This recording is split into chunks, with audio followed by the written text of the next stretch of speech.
Seoul.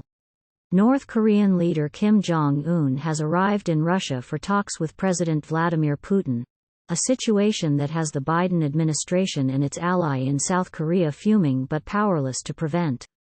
North Korean state media and South Korean defense officials both confirmed that Mr. Kim had crossed into Russia by train Tuesday. Kremlin spokesman Dmitry Peskov told reporters in Moscow Mr. Kim and Mr. Putin will meet in the Russian Far East, with both one-on-one and delegation-to-delegation talks slated, as well as a dinner. North Korean press photos of the reclusive North Korean leader's delegation on the train show that it includes his foreign minister and senior military officials. Mr. Putin is currently hosting a regular event in Vladivostok, the Eastern Economic Forum, designed to induce investment in the vast, underdeveloped spaces of the Russian Far East. In that endeavor, cheap and plentiful North Korean labor could feasibly play a role. But Mr. Kim has never attended an international forum, and there is speculation in Seoul that the bilateral meeting will take place not at the forum site but in the city of Ussuriysk, some 50 miles north of Vladivostok. Analysts say the two men will likely discuss an aid for arms swap. Pyongyang could supply artillery ammunition, tactical rockets and anti-tank munitions for Russia's strapped forces fighting in Ukraine in return for food aid, energy aid, and/or assistance with such high-tech items as nuclear propulsion systems for submarines and satellites. South Korean and U.S. figures are demanding, in vain, so far, that Russia and North Korea cease and desist. White House Press Secretary Karine Jean-Pierre warned that any arms deal between North Korea and Russia would directly violate a number of UN Security Council resolutions, and that the U.S. will expose and sanction individuals and entities working to facilitate deals.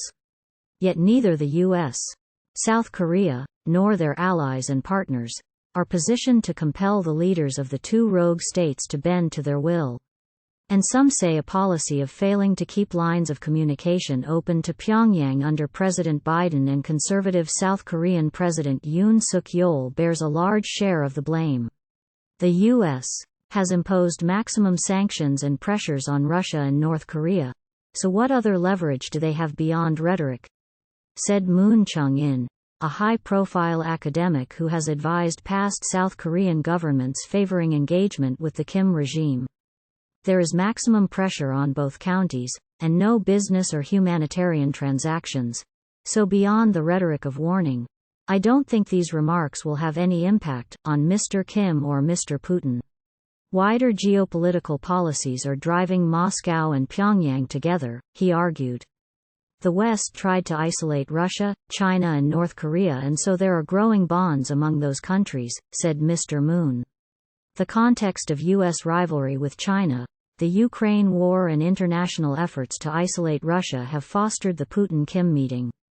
Beyond the prospect of a badly needed arms deal, Andrei Lankov, a North Korea expert at Seoul's Kookmin University, said the Kremlin is sending a signal to the Yoon government as it ramps up its support for NATO and Ukraine in the war.